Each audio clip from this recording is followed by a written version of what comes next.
Hello, in today's video, I'm going to tell you how to fix dev error 12502 in Modern Warfare 3. This error can cause the game to crash or become unplayable, but don't worry, we've got you covered with some effective solutions.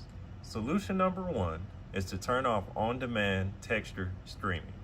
Open Call of Duty HQ and navigate to the Settings tab.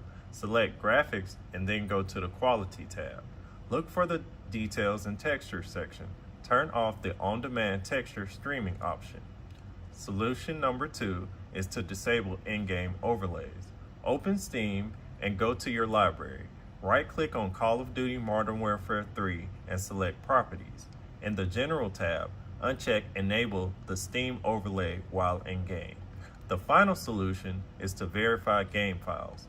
Open Steam and go to your library. Right-click on Call of Duty Modern Warfare 3 and select Properties. Go to the Local Files tab and click on Verify Integrity of Game Files. Hope this video helped. Make sure to like, comment, and subscribe to the channel. Thanks for watching. See you in the next video.